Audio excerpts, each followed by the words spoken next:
On m'a demandé d'intervenir sur un sujet qui est de la performance énergétique avec l'exemple centré, vous allez voir, je vais me présenter sur nos écoles à Marseille. Hein. Donc, j'ai un sujet, moi je suis uniquement sur un sujet école, mais par contre sur un sujet le plus global possible sur justement l'enjeu énergétique de nos écoles qui ne se résume pas qu'à l'échelle du bâtiment, mais ça fait quoi à ce que vous venez de dire sur Sfax. L'enjeu du plan école, donc le plan école, c'est une direction de plan rattachée à la direction générale des services à la ville de Marseille. Donc, on est effectivement sur l'ensemble des services parce qu'elle réunit, vous avez trois sphères qu'on aime bien associer, qui est celle du but, hein, de l'apprentissage, l'éducation, du savoir-être, de la détente de nos petits, mais aussi de ceux qui les encadrent, l'enjeu de bâtiment et l'enjeu de cité, d'éco-cité, d'ouverture sur la ville. Et comme vous l'avez certainement beaucoup dit dans ces 2 jours, l'interaction entre ces trois sphères est au cœur l'enjeu de plan vertueux pour l'ensemble des dimensions et avec l'écho entre le bâtiment et la façon dont on apprend, entre le bâtiment et la planification des constructions sur la ville. Et donc, dans cette cellule, on intervient en mode projet avec l'ensemble des services de la ville. L'enjeu étant, et j'ai un bras droit technique hein, qui n'est pas là aujourd'hui, alors vous aurez la vision globale et s'il y a des questions les plus précises, j'essaierai de vous répondre comme je peux et puis on apportera des réponses s'il le faut après. L'enjeu, ça a été de vous dire là aujourd'hui, de partager à la fois l'enjeu clé de planification, d'entrée et de sortie de parc. Effectivement, quand on parle de performance énergétique, c'est d'abord de juste dimensionnement de nos besoins à l'échelle de l'ensemble du parc. Et effectivement, c'est vrai pour le scolaire, c'est vrai pour d'autres thématiques.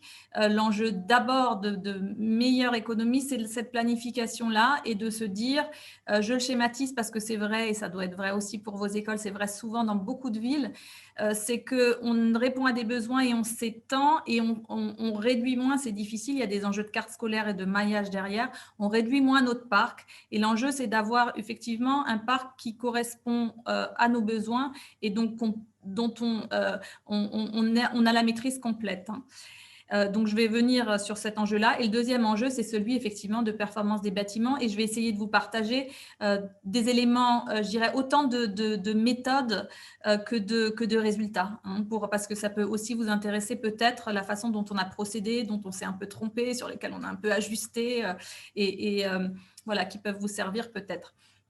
Donc, en 3 points, donc la stratégie énergétique sur l'ensemble du parc, des indicateurs de performance énergétique et de suivi. Donc, ce qu'on a mis en place, parce que l'enjeu, c'est effectivement de se fixer des indicateurs, mais surtout d'avoir capacité de les suivre et pour être sûr que nos résultats soient conformes avec ce sur quoi on avait ambitionné. Et puis, de vous partager des exemples, de vous donner les résultats, cette fois-ci, des performances de nos dernières écoles.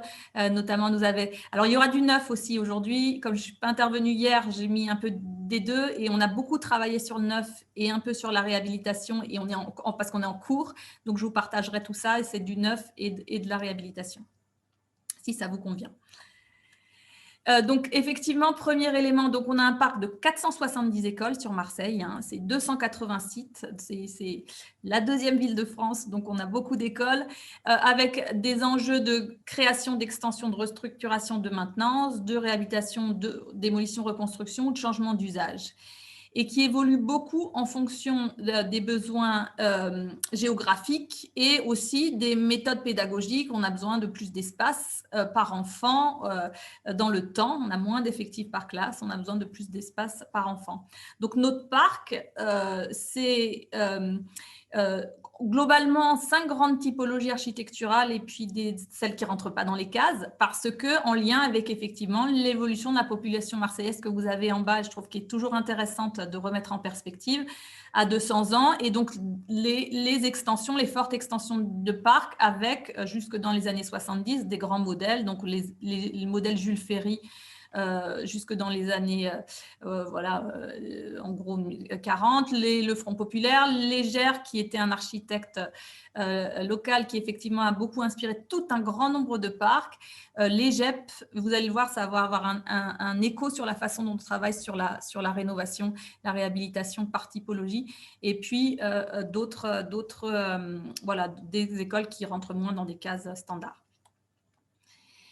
Et donc, sur cette thématique-là, de l'enjeu de planification, on a fait, un peu comme de la même manière, j'ai l'impression que sur Sfax, une grande campagne de planification pour effectivement essayer de répondre à la fois à des enjeux liés à l'apprentissage et ce qu'on appelle fonctionnel dans notre jargon, donc le besoin.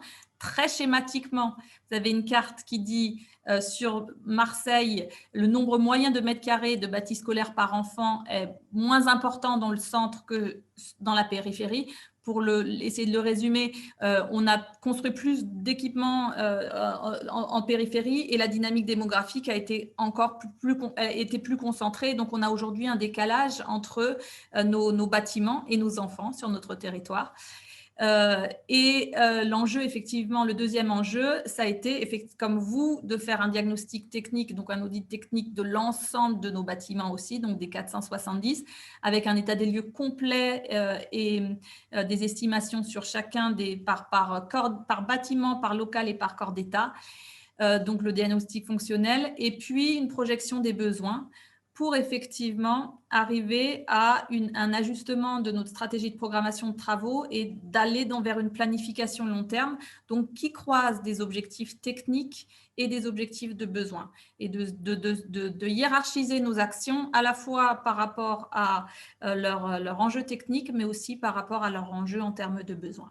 Donc, en différenciant des actions lourdes, on va revenir donc effectivement des démolitions, reconstructions ou de la rénovation. Et effectivement, les deux, hein, on va revenir avec un enjeu sur une typologie de bâtis, notamment les GEP, hein, peut-être vous en avez entendu parler sur Marseille, qui sont des bâtis en structure métallique des années 70, qui ont un fort enjeu, le plus fort enjeu de rénovation énergétique de notre parc, où on se pose la question, effectivement, c'est pareil partout en France, de réhabilitation ou de démolition-reconstruction par rapport à la durabilité de ce qu'on sera en capacité de faire sur nos rénovations. Et puis aussi, voilà, les petits travaux. Les petits travaux, effectivement, qui sont d'importance. C'est l'entretien maintenance de tout notre parc et d'avoir effectivement une planification de l'ensemble de ces dimensions. Donc, voilà sur cette première partie. Ensuite, ce que je souhaitais partager avec vous, c'est effectivement quels indicateurs on se fixe, notamment dans le neuf, et voir comment on est en train de construire enfin, on s'est fixé, comment ça a évolué, et comment on est en train de construire sur le parc en réhabilitation. Donc, la démarche, et effectivement, je pense que c'est aussi pour ça qu'on intervient aujourd'hui. L'ambition environnementale, c'est une démarche qui est portée depuis des années par la ville de Marseille. Les groupes scolaires que je présenterai en fin de présentation, Saint-Marteau-d'Iziaux et le Rouet, qui sont BEPOS, ont été livrés en 2017. Antoine de Ruffy également, qui est raccordé sur la boucle Aude-Mer, sur laquelle je vous donnerai aussi quelques éléments, quelques images. Et donc, une nouvelle ambition environnementale qui est confirmée par notre nouvelle municipalité. Je crois que vous avez effectivement eu une présentation hier d'un de nos élus, et donc qui est confirmée, renforcée, avec une ambition forte sur le neuf, mais aussi une ambition forte sur la réhabilitation. Et c'est un champ qui était déjà ouvert, mais sur lequel on a encore surinvesti aujourd'hui. Et donc, les enjeux principaux, effectivement, et ça a été dit par Sfax, l'enjeu d'ambition et de programme affiché, donc qu'est-ce qu'on va demander, et donc du coup de confort, de performance et de ressources. Et le lien entre le confort et la performance, on le connaît tous, et effectivement l'enjeu d'avoir une vision globale pour que effectivement l'un soit considéré en conscience de l'autre. Un enjeu de suivi à tous les stades de la de la conception, de la réalisation et des premières années d'exploitation, même après, et donc en lien avec le type de montage. Et donc, je me suis dit, je voulais vous éclairer effectivement, peut-être vous avez tous connaissance, mais peut-être en rappeler quelques éléments sur le lien justement. Et on a fait un gros travail sur le lien de nos suivis, de nos réalisations, un lien avec le type de montage et de marché qu'on avait. Donc, très globalement, on a effectivement 1, 2, 3, 4, 5 possibilités. La première, c'est qu'effectivement, la ville écrive le cahier des charges, finance les constructions, fasse elle-même la conception, même si ça se fait de moins en moins, on en a fait une ces dernières années, et puis par contre, contractualise pour la construction et par contre, on retrouve en propre, c'est le cas aujourd'hui, l'exploitation maintenance. La deuxième possibilité, c'est effectivement un marché public à l'OTI où effectivement la ville écrit toujours le cahier des charges, le programme et finance, mais contractualise en marché séparé à chaque phase. Et puis elle peut, en exploitation maintenance aujourd'hui, elle fait appel aux deux. On fait des choses en régie, on intervient en régie et on fait aussi appel à des prestataires extérieurs. Troisième possibilité, c'est qu'effectivement, on ait toujours le programme et le finance qui soit apporté par la ville. Par contre, on a un marché de conception-réalisation et ensuite un marché différent d'exploitation-maintenance. La quatrième, et c'est aussi au niveau national aujourd'hui français, on a glissé vers plus de marchés publics globaux de performance qu'on avait de marchés MOP à l'OTI aujourd'hui, où avec des enjeux après sur les prestataires qui répondent et des tailles de prestataires, où effectivement on écrit le cahier des charges et on finance, mais on a une prestation globale de conception, de construction et d'exploitation. Et donc, un enjeu, effectivement, en considération du suivi et de l'exploitation dès peut-être plus imbriqué, par contre, un lien avec la conception architecturale qui est aussi moins fort. Donc, je résume très fortement les débats. Et puis, il y a eu aussi, ça a été en débat sur Marseille, c'est la solution qui n'a pas été choisie, d'avoir un marché de partenariat avec transfert de la maîtrise d'ouvrage, où on avait même une partie du financement qui pouvait être portée par un prestataire privé et avec une exploitation sur une durée de 25 ans. Ça avait été imaginé pour une partie de parc et s'il y a eu une vraie une volonté, citoyenne et d'opposition qui ont fait que ça ne s'est pas fait. Et donc, le choix, effectivement, aujourd'hui sur nos écoles, c'est ce que je vais vous présenter, était beaucoup en marché public séparé. Et aujourd'hui, on a certains marchés publics globaux de performance potentiellement qu'on va développer. Donc, notre évolution, c'était de dire effectivement, il y a eu un grand travail sur les programmes du neuf et sur le neuf, globalement les dernières années, avec un retour d'expérience maintenant sur les premiers bâtiments BPOS de 2017, sur lesquels on a fait un suivi de 2 années après la livraison et ce qui nous ont permis d'avoir des ajustements et justement de faire le lien entre les BPOS de nos labels, on y reviendra, et les BPOS compteurs et de voir comment effectivement on devient plus performant ensuite sur nos encadrements. La mise en place d'outils de suivi en fonction des montages et donc effectivement qui nous ont fait, c'est pour ça que je me suis permis de présenter tous les montages, préciser nos cahiers des charges pour quel que soit le montage et même en marché public séparé, qui est quand même le mode d'intervention privilégié, de mettre en place, d'être très précis dans nos cahiers des charges, donc dans nos programmes et de leur donner des outils de suivi en étant en phase, et j'y reviendrai en l'illustrant, ça va être ensuite par des exemples concrets, le fait de bien effectivement vérifier à toute phase du projet que notre bâtiment est conforme à nos ambitions. Et un travail maintenant sur les programmes de réhabilitation qui a été lancé, donc on est en cours et je vous présenterai très finement le cahier des charges, des grands éléments du cahier des charges. Donc, sur effectivement les 4-5 diapositives de cette deuxième partie qui suivent, elles vous présentent les grands éléments qui sont écrits dans nos programmes et les indicateurs qu'on a posés, sur lesquels on pourra bien évidemment débattre, avec un vrai enjeu, et c'est un choix d'afficher l'ambition de performance énergétique forte et de confort aussi, hein, je ne détaillerai pas trop ici, mais de confort précis, mais aussi d'avoir des outils et méthodes qui en permettent les calculs et les vérifications, ce que je vous ai dit, sans forcément ambitionner des labels. Donc, on va en avoir, mais l'enjeu, c'est qu'effectivement, ce soit vraiment l'enjeu de fond, c'est qu'on ait du résultat, je dirais presque plus que du label. Néanmoins, effectivement, on écrit quand même, il y a la démarche bâtiment durable Méditerranée et effectivement, l'enjeu, c'est d'être, voilà, si on le peut, presque meilleur et plus exigeant encore que ces labels-là. Donc, sur le premier élément de performance énergétique globale et réglementaire, on inclut, je ne vais pas aller dans le détail bien évidemment, mais on inclut tout un nombre d'indicateurs qui sont calculés, qu'on demande de calculer selon la méthode réglementaire en vigueur. Donc, on demande effectivement d'avoir des calculs qui se basent sur la méthode réglementaire avec, vous le voyez, on a donc notamment le BBio, les consommations énergétiques primaires réglementaires, le bilan BPOS et le bilan gaz à effet de serre, avec des obligations de résultats sur tous. Obligations de résultats, c'est-à-dire qu'ils doivent s'engager sur les résultats.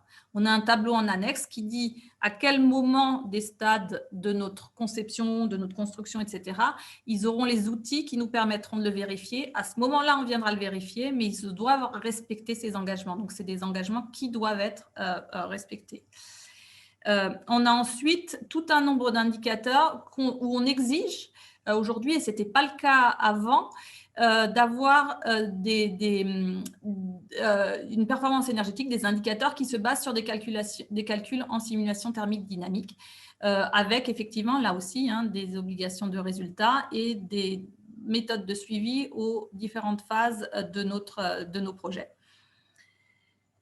On a ensuite des indicateurs classiques, enfin, de performance de l'enveloppe. Donc, vous pourrez regarder, pour ceux que ça intéresse dans le détail, les valeurs cibles qu'on prend, effectivement, avec effectivement tous les éléments les engagements qui y sont liés. Et puis, ensuite, et là, je ne vais pas trop m'attarder, tout l'enjeu des ressources énergétiques en exigeant une étude de faisabilité des approvisionnements en énergie des bâtiments, donc en étudiant les chaudières à condensation gaz, les systèmes solaires photovoltaïques, les systèmes de chauffage au bois ou à biomasse, le raccordement à des réseaux de chauffage, les pompes à chaleur géothermique, les autres type de pompe à chaleur. Donc, c'est une étude qui est exigée. Après, on le verra, dans nos bâtiments, on a surtout du photovoltaïque. Maintenant, on a aussi un raccordement boucle pour le dernier bâtiment. Mais par contre, elle ne passe pas partout à Marseille. Donc, effectivement, après, avec des préconisations sur l'utilisation de la ressource bois-énergie, sur le solaire photovoltaïque, sur les réseaux de chaleur, sur la ressource géothermique et sur l'utilisation d'un système de type pompe à chaleur. Alors, deuxième élément, c'est qu'effectivement, c'est sur nos bâtiments en rénovation, parce que ça, c'est nos référentiels neufs. Et donc, nos référentiels de réhabilitation, ils n'étaient pas aussi exigeants jusque maintenant. Et donc, effectivement, on est rentré dans une démarche pour effectivement être encore plus clair sur nos exigences en termes de rénovation. C'est pour ça que je vous ai présenté le parc tout à l'heure, parce qu'on est en train de consulter, on est quasiment en phase de fin de candidature pour être accompagné par un prestataire pour nous aider à définir ce référentiel en termes de réhabilitation en travaillant par typologie architecturale. Donc, de la même manière d'avoir un référentiel référentiel réhabilitation qui précise les exigences qu'on souhaite avoir par type de bâtiment, de le faire, d'avoir une analyse technique par modèle constructif en prenant par échantillonnage certains de nos bâtiments selon les différentes typologies architecturales, les GEP, les ferries et puis notamment les égères chez nous. Et puis d'avoir un diagnostic approfondi, de déterminer les coûts d'exploitation et faire une analyse en ACV du bâtiment sur l'ensemble de nos bâtiments, sur l'ensemble des échantillons pour ensuite effectivement nous permettent de définir un référentiel réhabilitation ambitieux par typologie architecturale, en ayant bien évidemment ensuite des faisabilités par site pour adapter ce référentiel à l'échelle du site. On sait l'importance de l'adaptation ensuite à l'échelle du site et des contraintes environnementales du site pour chacun des bâtis. Donc, c'est un marché qui est en cours et si ça vous intéresse, on verra dans un an, dans 2 ans, pour vous en donner les résultats, de voir comment effectivement on a progressé sur la rénovation, sur notre référentiel réhabilitation. Donc, en troisième point, je voulais partager avec vous effectivement les retours qu'on a, et il est tout neuf, cet outil, pour comparer. Effectivement, on a essaye d'avoir une vision critique au sens positif du terme sur nos propres réalisations pour voir comment effectivement on peut encore progresser sur nos différentes écoles. Et donc on a là vous avez un petit benchmark qu'on avait fait, donc je l'ai mis pour ceux que ça intéresse, pour une dizaine de groupes scolaires, en disant comment ils se sont positionnés chacun, et on voit d'ailleurs la diversité des positionnements en termes de performance. Et on a regardé sur nos propres bâtiments comment effectivement qu'est-ce qu'on a comme résultat. Et donc je vous en présenterai dans les 5 minutes qui restent 3 notamment. C'est le Rouet, la première ligne qui a été construite en 2017. C'est Mirabilis, la 4e ligne qui a été construite en 2017 aussi. Et puis, une autre qui n'est pas dans le tableau, c'est le groupe scolaire Antoine de Rufy qui vient d'être livré en janvier, celui qui est raccordé sur la boucle. Donc, vous avez ici, donc c'est un petit outil qu'on a monté et qu'on souhaite poursuivre dans le temps. L'idée, c'est que tous nos bâtiments, on les rentre dans cette même grille et ça nous permet aussi d'avoir une base de données. L'objectif de fond, pour tout vous dire, c'était aussi de lier les coûts. C'est un outil qui nous permet de mesurer le lien entre nos exigences et nos coûts. Parce qu'effectivement, nos exigences ont potentiellement des coûts d'investissement, même si après, en coût global, on peut effectivement y trouver intérêt. Et donc, c'était effectivement de bien lier nos différents choix aux différents coûts, ce qui n'est pas toujours fait. Et donc, par cette base de données et avec d'autres villes avec lesquelles on partage, venir effectivement nourrir nos réflexions, nos retours d'expérience sur effectivement en investissement, ce que ça peut représenter. Donc, vous avez ici l'importance, donc le positionnement effectivement de la performance des bâtiments. Donc, on est souvent à -30. Il y en a d'autres villes qui sont encore allées plus loin et on a passé au crible aussi leurs bâtiments. Et puis, on a regardé finement tous les enjeux d'enveloppe. On a beaucoup aujourd'hui de structures béton, des isolants parois verticales, enfin tous les enjeux effectivement de performance sur chacun de ces indicateurs-là. On a, et c'est ça qui nous intéresse ici en bas à gauche, effectivement choisi, et nos bâtiments sont BPOS parce que panneaux photovoltaïques, et donc effectivement, c'est ces solutions-là qui ont été choisies pour effectivement avoir notre production de NR. Je vois que le temps tourne, donc je vais pas tout détailler. Donc, effectivement, ensuite, la performance énergétique réglementaire, performance énergétique globale. Et donc là, vous voyez, donc c'est pour ça que je dis l'œil critique, c'est qu'on a, par rapport à ce que je vous ai présenté dans nos exigences actuelles, c'est le lien entre, c'était au niveau des APD où on n'avait pas de STD, donc des avant-projets définitifs de nos projets sur lesquels on a établi cet outil. Et donc, ça montre effectivement qu'aujourd'hui, on va vers plus de STD à ce moment-là, avec un cahier des charges, des entrants de ce cahier des charges qu'on donne précisément pour qu'ils tiennent compte de l'environnement. Donc là aussi, on essaye de progresser pour qu'effectivement les ambitions affichées soient les résultats réels derrière. Et donc, pour finir, des petites images et des commentaires sur justement, ça c'est l'école Sainte-Marthe, on a Mirabilis dans le tableau, mais ça s'appelle Sainte-Marthe-Audizio aujourd'hui. Effectivement, donc bâtiment BPOS livré en 2017 avec du photovoltaïque. Voilà, ça c'est le Rouet, donc avec effectivement une architecture en pierre de taille, menuiserie bois, donc elle également BPOS en 2017. Et puis, celle qui vient d'être livrée en 2020, 21 même, enfin, non, fin 2020, qui s'appelle Antoine de Ruffy, et donc qui est raccordée à la boucle Tassalia. Avec effectivement, là, je vous ai laissé et puis un coup, c'est pas la moins chère de nos écoles. Il y a eu des sujets, mais c'est intéressant parce que justement, c'est ce qui nous a fait aussi avoir de retours d'expérience. Elle a été portée par Euroméditerranée. C'est pas la ville propre qui l'a portée. Il y a certaines écoles qui sont sous mandat. Les deux autres, c'était la ville qui les a portées. Là, on s'est fait seconder par Euromed avec une forte ambition environnementale, mais par contre, un coût qui n'était pas neutre.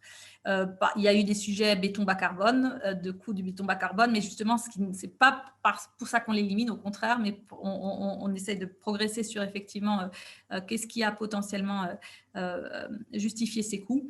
Donc, je vous ai mis quelques slides sur le béton bas carbone, et puis le raccordement à la boucle Tassalia. Et donc effectivement qui participe de la virtuosité de cette école.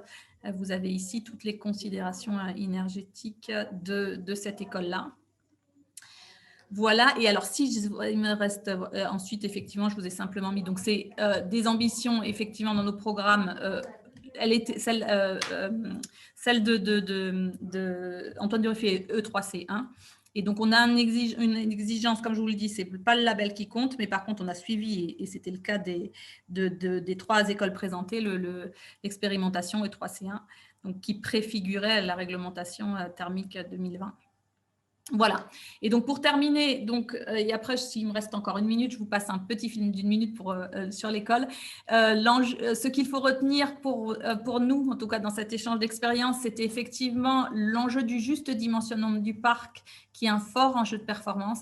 Et d'ailleurs, l'esprit du décret tertiaire et puis l'esprit aussi des financements là, qui sont du cadre du plan de relance sont bien dans ce sens-là. C'est-à-dire qu'ils demandent aux collectivités, il y a des subventions qui sont liées d'être vertueux, mais d'être vertueux à l'échelle du parc. Et qu'effectivement, des constructions neuves peuvent venir compenser des sorties de parc. Et effectivement, c'est un élément clé dans la stratégie énergétique.